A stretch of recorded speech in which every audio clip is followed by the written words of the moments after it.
ভিনদেশীদের কাছে বাংলা সিনেমা নিয়ে আলোচনা দিন দিন বাড়ছে। বিশেষ করে সুপারস্টার শাকিব খানের কল্যাণে বাংলা সিনেমার গান টিজার দেখে ভিনদেশীরাও প্রতিক্রিয়া জানাচ্ছেন। প্রিয়তমা ও রাজকুমারের পর তুফান ছবির ক্ষেত্রে এটি বিশেষভাবে চোখে পড়ছে। মাত্র অল্প কয়েকদিনে তুফানের লাগে উড়াদুরা গান দেখে ৮ শতাধিক কন্টেন্ট ক্রিয়েটর ও ইউটিউবাররা রিভিউ দিয়েছেন।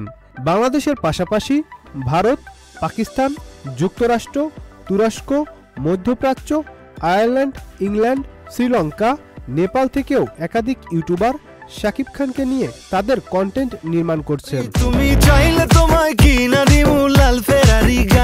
শাকিব খানের অভিনয় জীবনের ২৫ বছর পূর্তি উপলক্ষে লাগে উড়াদুরা প্রকাশ পায়। তুমি কোন শহরের মাইয়া গো লাগে উড়াদুরা। এতে শাকিব খান ছাড়াও রয়েছেন মিমি চক্রবর্তী, গানের শিল্পী প্রীতম হাসান।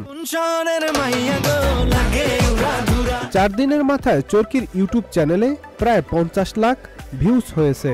অন্যদিকে এসবিএফ এর ইউটিউব চ্যানেলে ৩০ লাখ ভিউজ হয়েছে। শাকিব খানের এ গানটি বাংলাদেশ ও ইন্ডিয়া দুদেশ থেকেই ইউটিউব ট্রেন্ডিং এ প্রথম ও দ্বিতীয় অবস্থানে।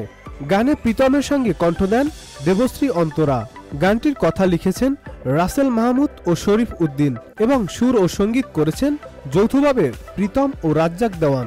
গানটির কথা, গায়কী, সুর সঙ্গীতায়োজনের সঙ্গে পর্দায় শাকিব ও মিমির প্রশংসা করেছেন দর্শকরা। বেশিরভাগ দর্শক গানে শাকিব খানকে দেখে চোখ ফেরাতে পারেনি বলে মন্তব্য করেছেন। অন্যদিকে সিনেমা প্রেমী ও ইউটিউব রিভিউতে সমালোচকরা বলছেন, গানটি দেখে মনে হচ্ছে শাকিবের বয়স দিন দিন কমে যাচ্ছে।